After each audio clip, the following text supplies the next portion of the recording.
जय श्री राम, राम राम, नमस्कार। Education system Bihar में आपका स्वागत है। आज के इस वीडियो में बिहार शिक्षक बहाली 7वें चरण टेट स्टेट के बारे में बात करने वाले हैं। टेट स्टेट शिक्षक अभ्यर्थियों के लिए बड़ी खबर निकलकर सामने आ रही है। सभी विषय के अभ्यर्थियों के लिए महत्वपूर्ण है। 7वें चरण के सभी टेट स्टेट क्वालिफाइड अभ्यर्थी ध्यान दें। जैसा कि आप लोग हेडलाइन देख रहे होंगे, बहाली प्रक्रिया में बड़ा बदलाव, 7वें चरण प्रक्रिया में हुए सभी बदलाव को जानें, पोर्टल तैयार।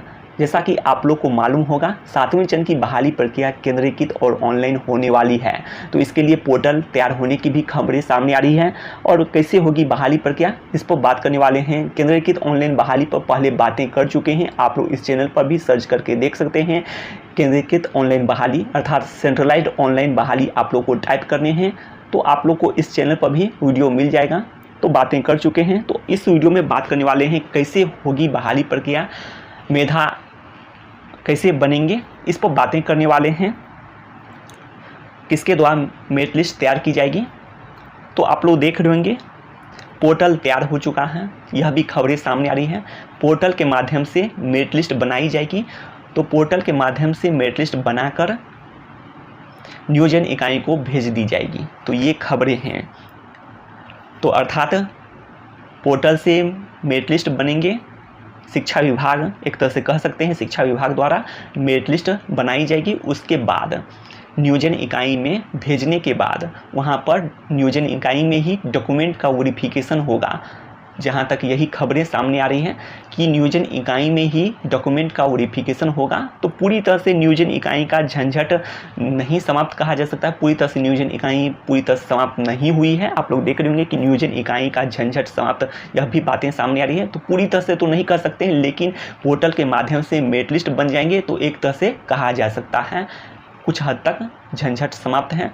उसके बाद वहाँ पर डॉक्यूमेंट का वेरिफिकेशन होगा, कौन कौन से डॉक्यूमेंट ले जाने हैं, इस पर भी बातें कर चुके हैं, लेकिन एक वीडियो के माध्यम से स्पष्ट कर देंगे। इसके अलावा एक वीडियो के माध्यम से केंद्रीकृत ऑनलाइन बहाली प्रक्रिया कैसे बनेगी, कैसे आगे बढ़ेगी, ऑनलाइन कैसे अप्लाई होंगे। तो आप लोग जानते हैं पोर्टल तैयार हैं, तो सॉफ्टवेयर, तो आप लोग विभिन्न ज़िले के जो भी अभ्यर्थी हैं आवेदन करेंगे, या फिर ज़िले की वेबसाइट से भी जो .nic का वेबसाइट है, तो उससे भी हो सकता है कि अप्लाई हों और एक जगह केंद्रीकृत अर्थात सेंट्रलाइज्ड रूप से सभी का आवेदन एक जगह आए, मतलब जिलावार आवेदन हो। उसके बाद सेंट्रलाइज्ड सॉफ्टवेयर के माध्यम से मेरिट लिस्ट तैयार की जाए, तो ये भी हो सकते हैं। लेकिन या फिर एक ही जगह आवेदन हो, सभी ज़िले के अभ्यर्थी एक ही जगह आवेदन करेंगे, अर्थात जिलावार आवेदन की जरूरत नहीं हो और एक ही जगह आवेदन करेंगे। उसके बाद मेरिट लिस्ट बनाई जाएगी, रिक्तियों की संख्या के आधार पर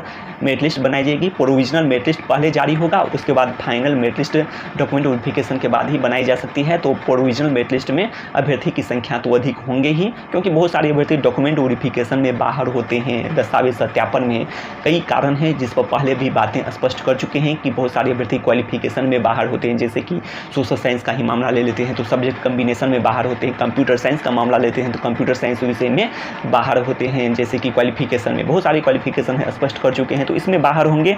तो आगे आने वाले अभ्यर्थियों को मौका मिलेगा। तो यही खबरें हैं। तो इस तरह से मेधा अंक कैसे बनेंगे, जिस पर पहले बातें कर चुके हैं, तो इसीलिए इस वीडियो में ज़्यादा बातें नहीं करेंगे। तो कैसे बहाली प्रक्रिया आगे बढ़ेगी, इस पर संक्षेप में बातें कर चुके हैं। एक वीडियो में होगा तो विस्तार से बातें करने वाले हैं। हाँ, नियमावली 2020 में ही पहले भी स्पष्ट कर चुके हैं, नियमावली 2020 में ही जिक्र किया गया है, वेब पोर्टल बनाए जाएंगे आवश्यकता अनुसार और वेब पोर्टल से बहाली प्रक्रिया आगे बढ़ेगी। तो यह प्रस्तावित नियमावली 2020 में ही था, तो बड़ा संशोधन इसमें नहीं कहा जा सकता है। हाँ, कुछ हद तक आप लोग मान कर चल सकते हैं।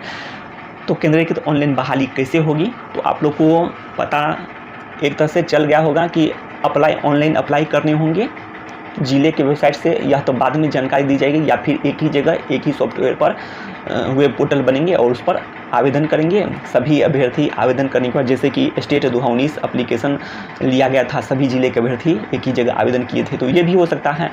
तो इसी अनुसार से आवेदन करेंगे। तो आवेदन, हाँ, तो इसके लिए स्टेट 2019 एप्लीकेशन का डायरेक्ट लिंक यदि सभी अभ्यर्थी आगे बढ़े तो फर्जीवाड़ा पर लगाम लगेगा। डायरेक्ट लिंक हो जाए स्टेट 2019 एप्लीकेशन का, अर्थात जैसे कि विभिन्न बिहार के बहुत सारे प्रतियोगिता परीक्षा या फिर जो भी बहाली प्रक्रिया होती है उसमें देखा भी जाता है कि डायरेक्ट लिंक कर दिया जाता है। तो उस टाइप की यदि बातें हो जाती हैं, सीधा लिंक जैसे कि रोल नंबर से या फिर रजिस्ट्रेशन नंबर से लिंक हो जाए, वेब पोर्टल जो बनेंगे और स्टेट का जो एप्लीकेशन है उसमें तो सभी जानकारी लगभग दी गई है, सभी जानकारी तो स्टेट 2019 का एप्लीकेशन में ही दे दी गई है, तो कुछ तो खास है नहीं कि इसमें देना। तो वही बात है, उसको डायरेक्ट लिंक कर दिया जाए, रोल नंबर, रजिस्ट्रेशन नंबर और डेट ऑफ बर्थ डालते ही उसका पूरी जो डिटेल्स है ऑटोमेटिक फिल हो जाए, तो इससे फर्जीवाड़ा पर लगाम लगेगा। क्वालिफिकेशन में भी बाद में अभ्यर्थी कुछ डॉक्यूमेंट बनवा लेते हैं तो इस टाइप पर भी लगाम लगेगा। जितने भी हैं सभी डिटेल्स आ जाएंगे, कुछ भी एडिट का ऑप्शन नहीं दिया जाए, तो इससे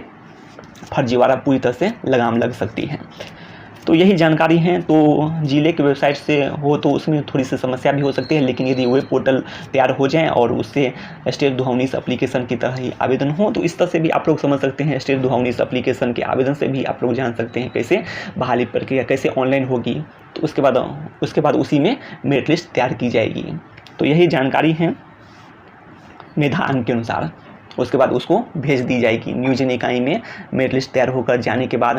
तो आप लोग जानते हैं जितने सीट रहेंगे उससे ज़्यादा अभ्यर्थी को ही भेजा जाएगा उसमें। तो यही बातें, बहुत सारे अभ्यर्थी डॉक्यूमेंट वेरिफिकेशन में बाहर होते हैं। तो इस वीडियो में ज़्यादा बातें नहीं करेंगे। शिक्षा से संबंधित तमाम जानकारी के लिए सब्सक्राइब करें एजुकेशन सिस्टम बिहार।